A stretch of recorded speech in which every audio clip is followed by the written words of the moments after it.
स्वागत है आपका सिटीजन वॉइस में। मैं हूं शब। अब वक्त हो चुका है दिन भर की तमाम खबरों पे नजर डालने का, तो आइए देखते हैं क्या है आज दिन भर की तमाम खबरों में। जमीयत उलेमाए हिंद की बैठक के बाद जमीयत के अध्यक्ष मौलाना महमूद मदनी ने वक्फ कानून में बदलाव को लेकर चिंता व्यक्त की है। प्रेस वार्ता के दौरान महमूद मदनी ने आरोप लगाया है कि ये कानून मुस्लिम समुदाय और समाज के हितों के खिलाफ है। उन्होंने असदुद्दीन ओवैसी के विरोध का समर्थन करते हुए सभी संगठनों से अपनी ताकत दिखाने की अपील की है। इस दौरान जब उनसे मुर्शिदाबाद में हुई हिंसा को लेकर सवाल पूछा गया, जिस पर महमूद मदनी भड़क गए। अब ये जो सवाल आप मुझसे कर रहे हैं ना, ये सवाल आपको होम मिनिस्टर से करना चाहिए, देश के होम मिनिस्टर से सवाल करना चाहिए।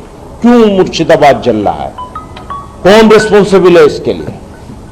मुसलमान को, इसके लिए भी मुसलमान को रिस्पॉन्सिबल बना देंगे आप? सेंट्रल वक्फ काउंसिल बन रही है तो सेंट्रल गवर्नमेंट बना रही है, स्टेट के वक्फ बोर्ड बन रहे हैं तो स्टेट की सरकारें बना रही हैं।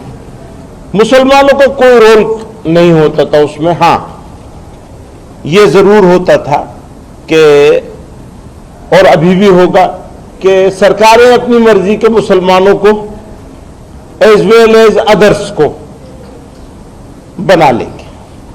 जैसे पहले होता था कि वो अपनी मर्जी के लोगों को बनाया करते थे।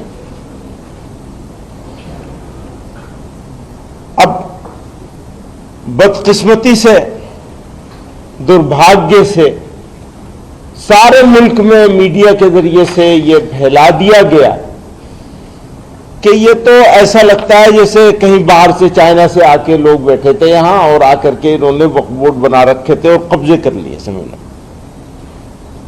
वही पार्टी जो आज ये कह रही है कि कब्जे करते थे, वही पार्टी 2009 में ये कहा करती थी कि इनकी जमीनों पर कब्जे हुए हैं और हम उनके छुड़वाने में रोल प्ले करेंगे। तो 2009 से आज तक में इतनी चेंजिंग आ गई कि 2009 तक जो कम्युनिटी मजलूम थी वक्त के मामले को लेकर, वही कम्युनिटी जालिम हो गई कि इन्होंने ये गिरफ्त कर लिया, ये गिरफ्त कर लिया, ये गिरफ्त कर लिया और ये गिरफ्त कर लिया।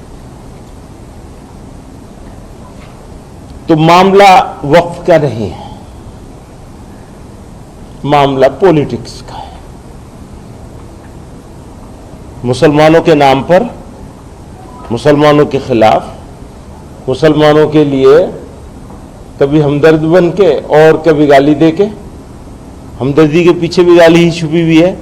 फैक्ट है कि यह सबके लिए नुकसानदेह है और किसी के फायदे के लिए नहीं किया गया है। यह किसी के फायदे के लिए नहीं किया गया है, ना मुसलमानों के फायदे के लिए, ना कॉमन सिटीजन्स के फायदे के लिए, ना देश के फायदे के लिए, किसी को फायदे के लिए नहीं किया। बहुत सारे मुसलमान हैं, वो कह रहे हैं कि बहुत सही है बिल, बहुत अच्छा आया, अलग अलग तंजीमों के भाई जो इसको समझ रहे हैं, आपकी नजर में वो बहुत अच्छे लोग हैं, तो मुबारक हो आपको भी और उनको भी।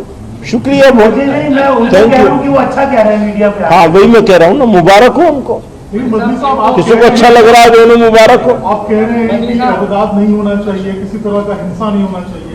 मुर्शिदाबाद के अंदर जहाँ पे हिंसा हुई है, वहाँ पे कई दुकानों में बकायदा वो पेपर्स जो कि एंटी वक्फ लॉ के अंदर जो है वो दिए गए, वो मिले हैं। तो जो ये प्रोटेस्ट हो रहा है, ये हिंसक हो रहा है, हर जगह पर अब हिंसा फैल गई। आपको नहीं लग रहा इसको लेकर भी? आपको लग रहा है कि ये प्रोटेस्ट हिंसक हो रहा है, तो प्रोटेस्ट हो कहाँ रहा है ये तो बता दीजिए, हो कहाँ रहा है प्रोटेस्ट? जब ये मामला कोर्ट में था तो आप लोग थोड़ा और देर रुक नहीं सकते थे, इतना जल्दी इस बात पे रिएक्ट करते? कैसी बात आप कर रही हैं? रुकना, जितना रुके हुए हैं इतना रुकना नहीं चाहिए था, रुकना ही गलत हो रहा है।